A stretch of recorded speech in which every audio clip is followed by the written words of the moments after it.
భూపాలపల్లి జిల్లా కేంద్రంలో పిచ్చి కుక్కలు స్వైర విహారం చేస్తున్నాయి.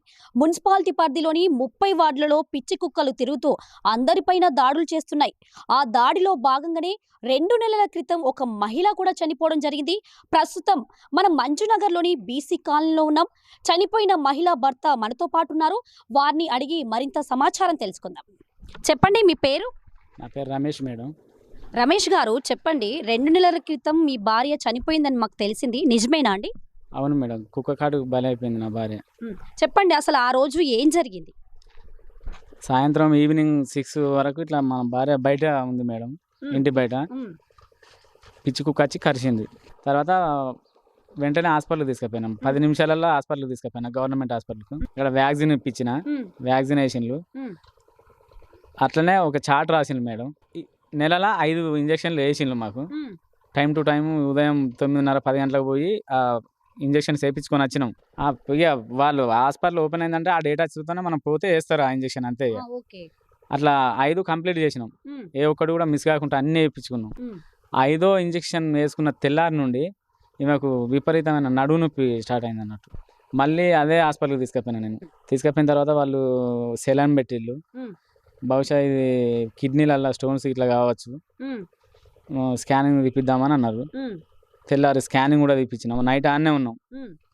స్కానింగ్ తీపిస్తే మనకు చేతికి రిపోర్ట్ ఏమి ఇవ్వాలి గవర్నమెంట్ హాస్పిటల్లో. వాళ్ళు మనకు చెప్పింది ఏంటంటే ఏం లేవు, రాళ్ళ లాంటివి ఏం లేవు అని చెప్పిండ్రు. చెప్పిన తర్వాత మేము బయటకు వచ్చేసినాం. బయటకు వచ్చి తర్వాత ఇక మాకు విపరీతమైన నొప్పి తగ్గుతలేదు. ఇంకా నాకు చూడాలంటే ఇక మనసు ఒప్పుతలేదు. విపరీతంగా తల్లడిల్తుంది ఇట్లా. హన్మకొండ తీసుకుపోయినా. హన్మకొండలో స్కానింగ్ చేసిళ్ళు, సిటీ స్కాన్ చేసిళ్ళు. అక్కడ తీసుకపోతే సారు స్కానింగ్ చేసి చూసిండు. సిటీ స్కాన్ చేసి స్టోన్స్ ఏం లేవు అబ్బా అని అన్నాడు. ఆ సారు ఇట్లా చెప్పిన ప్రతిదీ, ఇట్లా కుక్క కరిచింది సార్, ఇట్లా నెలలో 5 పడ్డాయి, ఇట్లా 4 రోజులు అవుతుంది. ఆ గాయం కూడా మానిపోయింది, కుక్క కరిచిన గాయం కూడా మానిపోయింది. ఇన్ఫెక్షన్ గిట్లా ఏం కాలే మేడం. మంచి పత్యం చేస్తుంది మా భార్య, చాలా మంచిగా ఉంటుంది. వెయిన్స్ అంటే మన నరాల డాక్టర్ దగ్గరికి నేనే తీసుకుపోయినా, ఏదన్నా మరి ఇంకేమైనా ప్రాబ్లం కావచ్చు అని. తీసుకపోతే విశ్వాస్ హాస్పిటల్, ప్రైవేట్ హాస్పిటల్ అది. హన్మకొండ పోయిన తర్వాత ఆ సారు బ్రెయిన్ను వెన్నుపూస ఎంఆర్ఐ స్కాన్ చేపిస్తే అవి తీపించుకొచ్చిన. నార్మల్గా భయపడాల్సిన పని అయితే లేదు, కానీ 2 రోజులకు మందులు రాస్తా, తగినా తగ్గపోయినా రావాలని ఆ సార్ అన్నాడు. అన్న తర్వాత ఆ మందులు తీసుకున్నాం, వచ్చినాం. మళ్ళీ పోయినాం, నొప్పి తగ్గుతలేదు ఇంకా కూడా. మళ్ళీ ఇంటికి వచ్చి వెంటనే మళ్ళీ పోయినా. మళ్ళీ పోయి సార్ నేను అడ్మిట్ అవుతా, కొంచెం బాగా చూడలేకపోతున్నా సార్ నేను, నొప్పిన సరికి అడ్మిట్ చేసుకున్నాడు. అడ్మిట్ చేసిండు. తెల్లందాకా ఇక అంటే తెల్లారిదాకా ట్రీట్మెంట్ చేసిళ్ళు. సార్ వచ్చిండు తెల్లారి వచ్చి, ఇవి కొంచెం సీరియస్ అబ్బాయి, ఇది వ్యాక్సిన్ రియాక్షన్ ఉన్నట్టున్నది, కొంచెం ఈ హన్మకొండలో కానీ ఇక్కడ ఈ చుట్టుపక్కల కొంచెం హ్యాండిల్ చేయడం కొద్దిగా ఇబ్బందే, మీకు మెరుగైన చికిత్స అందేయాలి ఖచ్చితంగా. మాకు వీలైతే హైదరాబాద్ డబ్బులు ఉంటే ప్రైవేట్గా, లేకపోతే గాంధీ అట్లా నవ్వు అంటే. నాకు ఇక్కడ గవర్నమెంట్ హాస్పిటల్లో తిరిగి నేను విసిగిపోయినా మేడం. యశోద హాస్పిటల్ తీసుకుపోయినా, ఈమెకు నొప్పిగా వశపడతలేదు. హైదరాబాద్ సికింద్రాబాద్ యశోదకు తీసుకుపోయినా. యశోదకు తీసుకుపోయిన తర్వాత అక్కడ ట్రీట్మెంట్ చేసిండ్రు. 3 రోజులు నేను పోయిన తెల్లారి ఇట్లా వాళ్ళు కూడా ప్రాబ్లం చెప్పింది, ఇది ఇంజక్షన్ వికటించింది, భారతదేశంలో 1 year 3-4 కేసులు రేర్గా వస్తుంది, దీనికి కూడా ట్రీట్మెంట్ కూడా రేర్గా ఉంటుంది అని చెప్పి ట్రీట్మెంట్ చేసిండ్రు మేడం. 2 అక్కడ పోయిన తెల్లారి బాగానే ఉన్నది. మళ్ళీ తెల్లారి ఆమెకు కాలెక్కలు పడిపోయినాయి. ఇక కాలెక్కలు పడిపోయింది. 3వ రోజు వరకు ఆమె కోమలకు పోయింది. 16 లక్షల రూపాయలు ఆడ నేను బిల్లు కట్టుకున్నా. తర్వాత గాంధీ హాస్పిటల్, అక్కడ బిల్లు నాతోని కాక 16 లక్షలు అయినాయా? ఏం చేస్తారు రమేష్ గారు మీరు? నా చిన్న salon shop madam. Salon shop లో మీ భార్య ఏం చేస్తుంది? మా భార్య టైలర్ మేడం, బట్టలు కుడుతుంది. టైలర్. 16 లక్షలు మరి ఏ విధంగా తెచ్చారు మీరు? మొత్తం అప్పులే తీసుకొచ్చిన మేడం, మొత్తం అప్పులే. చుట్టూ కాలనీ మా కాలనీ వాసులే, మా కాలనీ వాసుల అన్నదండలతోని 16 లక్షలు అప్పుగా తీసుకొచ్చి మీరు అక్కడ కట్టారు. తలా 2 లక్షలు 3 లక్షలు ఇట్లా తెలిసిన ఫ్రెండ్స్ కాలనీ వాసులు కూడా బాగా సహాయం చేసిండ్రు. మరి మీరు ఇట్లా అయినా కూడా కుక్క బతికించుకోలేకపోయినాం. అంటే రమేష్ గారు ఇప్పుడు కుక్క కరిచిందని చెప్పి మీరు ఇక్కడ కౌన్సిలర్ గారికి ఏమైనా సమాచారం చెప్పారా? సమాచారం అందించారా? నేను కుక్క కరిచిందని అంటే నా భార్యను పట్టుకొని నేను తిరిగే క్రమంలో హ్మ్. ఇక్కడ మా కాలనీ వాసులు ఇద్దరు కంప్లైంట్ కూడా ఇచ్చిండ్రు మేడం మున్సిపాలిటీలో. హ్మ్. అరే కుక్కలు విపరీతంగా ఉన్నాయి, చిన్న పిల్లల మీద దాడులు ఎత్తాయి, 7 సంవత్సరాల పాపను కూడా కరిచింది. మా గురించి కూడా చెప్పిండ్రు ఇట్లా రీసెంట్‌లీ మంచి ఆరోగ్యవంతురాలను కరిచింది. హ్మ్. ఆమె బతకటం 37 సంవత్సరాలు ఆమె ఇప్పుడు ప్రాణాపాయ స్థితిలో ఉన్నది. ఆ! చావు బతుకుల మధ్య పోరాడుతుంది. దీని మీద మీరు ఏదైనా చర్యలు తీసుకోవాలా కంపల్సరీ అని చెప్పి కుక్కల విషయంలో చాలా మా కాలనీ వాసులు కంప్లైంట్ చేసిండ్రు. మా కాలనీ వాసులు కూడా ఆత్మీయతతోని ఫోన్ చేసిండ్రు మేడం. ఎంత ఖర్చైనా పర్లేదు, మనం తలా ఇన్ని అన్న వేసుకొని బతికించుకుందాం అని చెప్పి ఆయన ఇది చేసినా ఇక ఆడ చెప్పలేము, ఎప్పుడేం జరుగుతుందో చెప్పలేము అని అనేసరికి నాకు కూడా యశోదలు చేతులు ఎత్తేసిన తర్వాత నేను గాంధీ హాస్పిటల్కి షిఫ్ట్ చేసుకున్నాం. మళ్ళీ గాంధీ హాస్పిటల్లో ఒక 12 రోజులు బతికింది మేడం. 12 రోజు చనిపోవడం జరిగింది. ఎంతమంది పిల్లలు రమేష్ గారు మీకు? 2 పాప, 1 బాబు మేడం. 2 పిల్లలు. పాప 10th క్లాస్ చదువుతుంది, బాబు 8th క్లాస్ చదువుతాడు.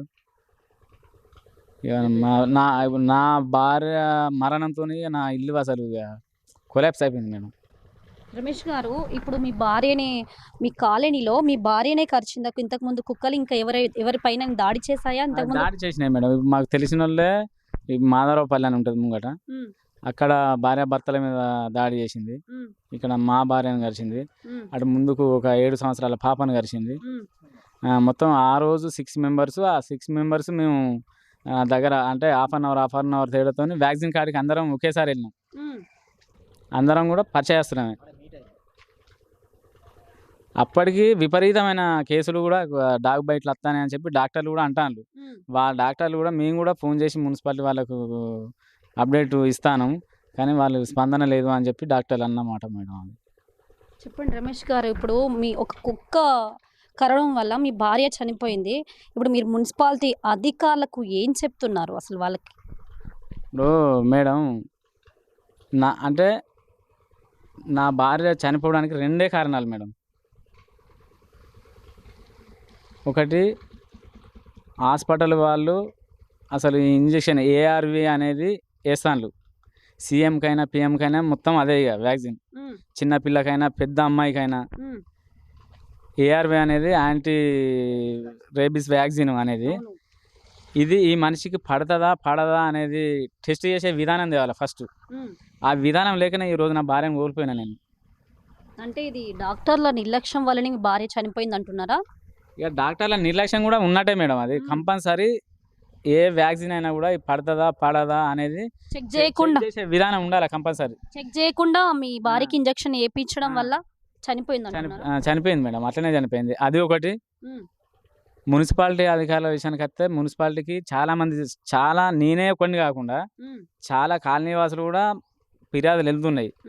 అయినా కూడా ఒక కుక్క ప్రాణానికి ఇచ్చే విలువ ఒక మనిషికి ఇస్తలేరు.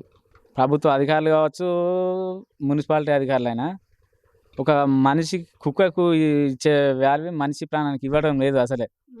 ఇప్పుడు కుక్కలు అన్నీ ఉంటాయి మేడం, కనీసం పిచ్చిలేసిన కుక్కను గుర్తించైనా చంపమనే అడుగుతాను జనాలు.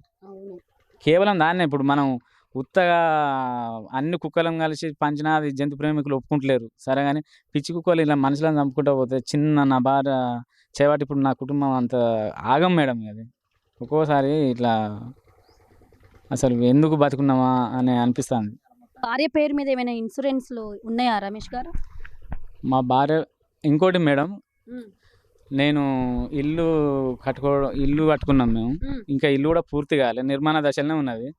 నేను దీనికి ఫిన్కేర్ నుండి లోన్ తీసుకున్నా. మా భార్యదే ప్లాటు,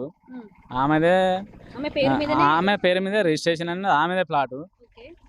వాళ్ళ అమ్మ నాన్న కొనిచ్చింది ఆమెకు. ఆమె పేరు మీద ప్లాట్ ఉంటే లోన్ తీసుకుంటే ఆ లోన్ ఇన్సూరెన్స్ అనే ఇది నాకు పెట్టిందట వాళ్ళు భార్యాభర్తలను. మార్టిగేజీ ఆమె చేసింది, ఫిన్కేర్కు ఆమె మీదనే మార్టిగేజీ బదిలీ చేసినాం. వాళ్ళు ఈరోజు మీకు కట్టాల్సిందని ముక్కు పిండి వసూలు చేస్తాను మేడం. అసలు 2 EMIలు కట్టినా ఇప్పటికి. ఎంత కట్టారండి?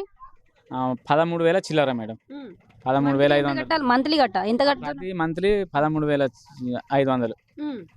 మీ అలా భార్య పేరు మీద ఉంటే ఆ పిన్ అనేది మీ పేరు మీద చేంజ్ చేసి మీ నుంచి వసూలు చేస్తున్నారు మంత్లీ మంత్లీ. ఆ, అదే ఒకటి మేడం. కనీసం ఇప్పుడు ఇది నాకు ఈ డాగ్ బైట్ అనేది అసలు ప్రమాదం కిందికి వస్తుందా, యాక్సిడెంటల్ డెత్తా లేకపోతే నార్మల్ డెత్తా అనేది కూడా అసలు ఎవరు చెప్పలేకపోతాను మేడం క్లారిటీగా. ఎందుకంటే మీరు పోస్ట్ మార్టం చేయించలేదా? చేయించలేదు మేడం. అక్కడ ఇక ఎందుకు అంటే మేడం? ఇవన్నీ ఖర్చు పెట్టుకున్నాం మేడం. ఉమ్, పెట్టుకొని ఇదంతా చేసి అక్కడ ఉన్నది మళ్ళీ నేను అక్కడ ఉన్నది ఒక్కనే. కనీసం నాకు నా భార్య చనిపోయిందని డిక్లరేషన్ అయిపోయినాక ఇక నేను కూడా మనిషిని కాలేకపోయినా అన్నట్టు. ఏం జరుగుతుంది అసలు ఏందనేది అంత పిచ్చి లేచినట్టు అయిపోతుంది. అక్కడ నుండి అంబులెన్స్లో వచ్చినాం, తీసుకొని వచ్చిన నా భార్యను వచ్చే ఇక్కడికి వచ్చే వరకే మా కాలనీ వాసులు అందరూ, మా కాలనీ ప్రజలే అన్ని ఏర్పాట్లు చేసి ఇంటి దగ్గర. ఇంటి దగ్గర అన్ని కార్యక్రమాలు అన్నీ చేపించుకొని దానం చేయడం జరిగింది మేడం. చివరికి ఇక రమేష్ గారు అసలు ఏం చెప్తున్నారు? మున్సిపాలిటీ అధికారులకు ఏం డిమాండ్ చేస్తున్నారు మీరు? దయచేసి మున్సిపాలిటీ అధికారులకు విన్నవించేది ఏంటంటే ఖచ్చితంగా పిచ్చి కుక్కలను ఎంత ఖర్చైనా భరించి ముందుగా ఖచ్చితంగా కుక్కలను అన్నిటిని చంపేయాలి.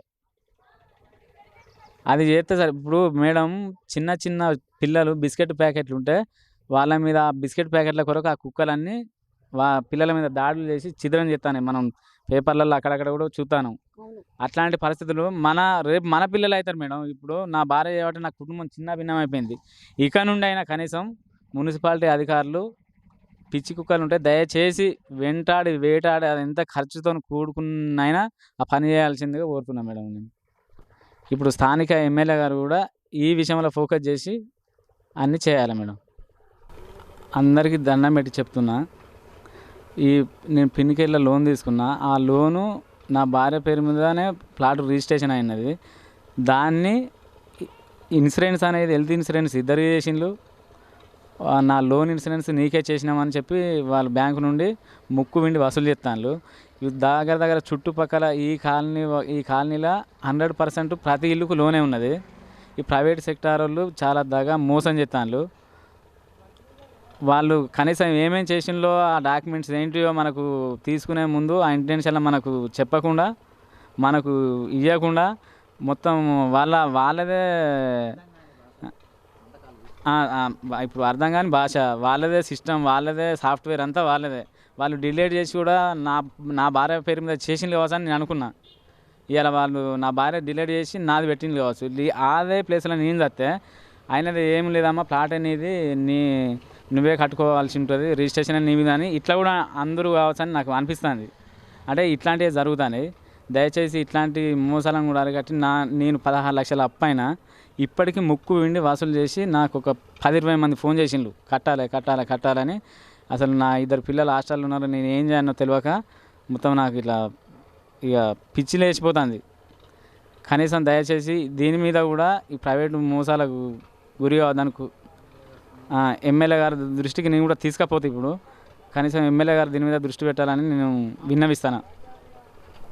విన్నారు కదా రమేష్ గారు ఏమన్నారో. హాయిగా సాగుతున్న వారి జీవితంలో ఒక కుక్క కారణం వల్ల వాళ్ళ భార్య చనిపోయింది. ఆ రోజు నుంచి వాళ్ళ జీవితం అనేది విషాదంగా మారిందని రమేష్ అన్న ఆవేదన వ్యక్తం చేస్తున్నారు. మరి ఇంత జరుగుతున్న మున్సిపాలిటీ అధికారులు కానివ్వండి, ఇక్కడ జిల్లా కలెక్టర్ కానివ్వండి, పాలకులు కానివ్వండి ఏం చేస్తున్నారని చెప్పి రమేష్ గారు ఆగ్రహం వ్యక్తం చేస్తున్నారు. మరి ఇప్పటికైనా మున్సిపాలిటీ అధికారులు స్పందించి 30 వార్డులో ఉన్నటువంటి కుక్కలను పట్టించి వాటి నుండి ప్రజల ప్రాణాలను కాపాడండి అని చెప్పి కోరుకుంటున్నారు. బీసీ కాలనీ నుంచి వీడియో జర్నలిస్ట్ నరేష్తో స్వాతి, ఆర్బీ న్యూస్.